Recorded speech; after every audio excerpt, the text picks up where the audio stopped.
আজকে আমি চলে এসেছি একটি সুন্দর ফুল নিয়ে।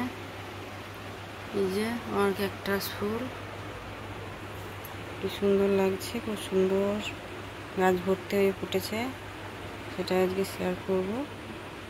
এই ক্যাকটাস ফুলগুলি প্রায় একই ধরনের হয়। এই যে ড্রাগন ফুল আপনারা হয়তো দেখেছেন, সাদা রঙের হয়, কিন্তু এটা হলুদ। ফুলগুলো অনেকটা ওই রকমই, যে একটা তো গর্ভকেশর এখানে বেরিয়ে রয়েছে, পুংকেশরগুলো চারিদিকে ছড়িয়ে রয়েছে। ড্রাগন ফুলও এরকমই থাকে, আর অনেকটা একই দেখতে, সাইজে একটু ছোট। আর এরকম কত কুঁড়ি রয়েছে, গাছ ভর্তি হয়ে কুঁড়ি,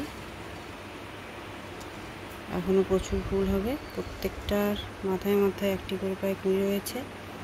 যেগুলো একদমই ছোট সেগুলির মধ্যে কুঁড়ি নেই। আর এই যে অনেক এখনও বের হচ্ছে। তাই এই বছর দেখলাম যে ফলও হয়েছে এটার মধ্যে। এরা একটার গায়ে আর একটা বেরিয়ে তো বংশ বিস্তার করে, আবার দেখছি ফল থেকেও হয়তো বংশ বিস্তার করবে।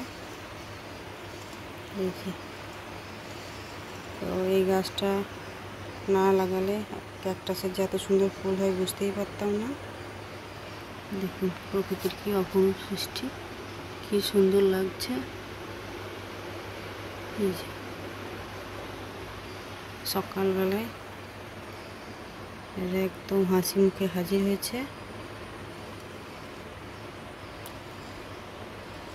ক্যাকটাসের কুঁড়ি, ফুল এবং ফল একসাথে দেখছি। ফলগুলো কিন্তু ড্রাগনের মতো লাল লাল হয়েই পেকেছে।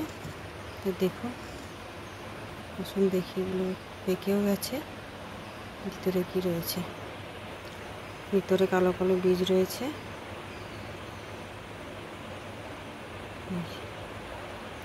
একটু চাপ দিতে বের হয়ে আসছে। 4টে বীজ রয়েছে এর মধ্যে। বীজ থেকেও হয়তো এরা বংশ বিস্তার করবে। তো এখানেই ফেলে দেওয়া যাক, যাতে এরা আরও সংখ্যায় বাড়তে পারে। এখানে ফেলে দিলাম, বীজটা বেশ রসালো। তো এই হলো আমার ক্যাকটাস সুন্দরী। আমার তো খুবই ভালো লাগছে সকালবেলা উঠে এদেরকে দেখে। আপনাদের কেমন লাগলো অবশ্যই জানাবেন। ভালো লাগলে অবশ্যই লাইক শেয়ার করবেন। আমার পাশে থাকার জন্য নতুন বন্ধুদের অনুরোধ, আমার চ্যানেলটি অবশ্যই সাবস্ক্রাইব করবেন। আবারও দেখা হবে এরকম সুন্দর একটি ভিডিওতে। ততদিন আপনারা খুব ভালো থাকবেন। নমস্কার।